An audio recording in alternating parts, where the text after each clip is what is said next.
Is Russia planning on using barrage balloons to defeat Ukrainian drones? Now, this is actually a subject I know a little bit about. I used to write software for aerostats, which are basically tethered airships that float above the battlefield and look for bad guys. Now, we don't have any images of this new Russian system, but a number of websites have written about it. Supposedly, a Russian company, First Airship, came up with this idea to attach a floating net connected to aerostats, which should carry up to 30 kilos to an altitude of about 300 meters.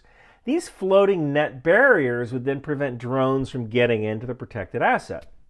Now, barrage balloons have been around since the First World War and became famous during World War II. There's plenty of pictures of downtown London with barrage balloons in the background. And the whole idea is that these balloons would make it harder for planes to line up for a bomb run, because if the planes clip one of the barrage balloon cables, it's going to slice through that wing like the nanofiber seen in the three-body problem. Now, there's no graphics accompanying these articles except standard stock footage of barrage balloons or aerostats, but I don't know how effective this would be.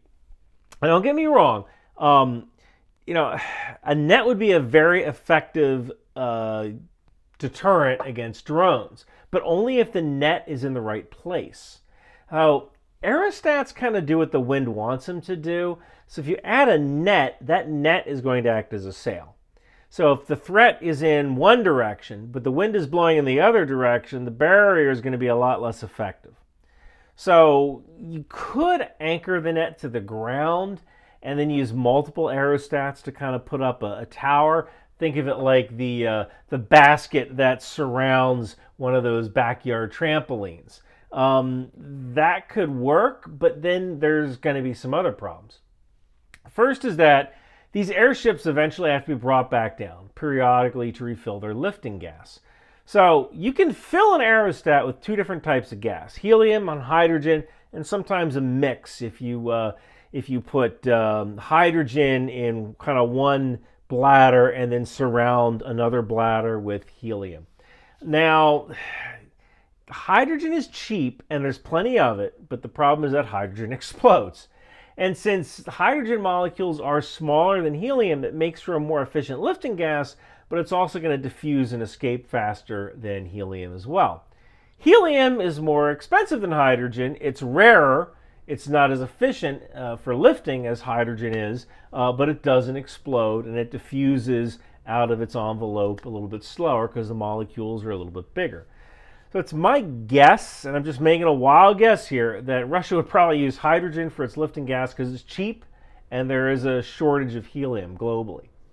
But based on the composition of the envelope material, which you might be able to infer from looking at some of the company's previous designs, you can kind of figure out how long it's going to take for the gas to diffuse through that particular envelope. So if you know how long it's going to take the gas to diffuse through that envelope, then you know how long those aerostats can stay up. So if the aerostat has to be taken down every 7 days to refuel its lifting gas, you can't cheat physics, right? So you know that's exactly when you should schedule your attack. So I would also be concerned about how close these things have to be to the object it's protecting. Remember, if your idea is to create a giant net around a factory or something, that's great.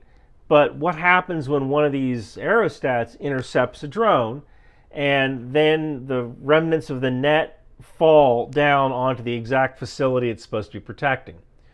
So in some cases, that might be as bad as if the drone was let through. So there might be a use case for this particular type of deterrent around factories that are located in remote areas, because you might not want to put something like this up in a city, because if the aerostat dislodges or then it falls or it captures a drone and then falls over, that could land on houses, it could land on people, it could land on the factory.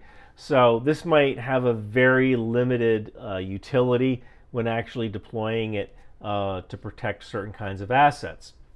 And there's another issue, which is if you know the aerostat only goes up to 300 meters, then all Ukraine has to do is program its drones to say, hey, look, when you're 1 kilometer from the terminal objective, pop up to 500 meters and then dive onto the target. And now you just turned your aerostat net system into like a really expensive backstop at Topgolf, right? So it'll be interesting to see if Russia can actually effectively implement something like this. It could be a solution in some cases. I think it's probably going to be a very limited utility. And I guess only time is going to tell, but I'm kind of not holding my breath on this one because during any kind of war, there's a lot of new inventions, and only some of those inventions turn out to be effective. Hey, are you freezing cold in the skiff right now? Well, you shouldn't be watching me in the skiff. But if you do go to the skiff and are cold, get one of my Intel Life sweatshirts from Bunker Branding. It's going to keep you nice and warm when you're inside the skiff, but don't watch me inside the skiff.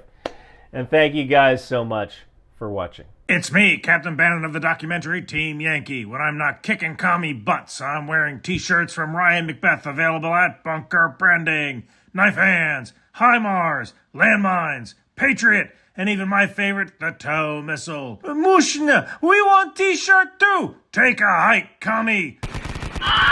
So come on down to Bunker Branding and take a stand for what's really important about America. Capitalism.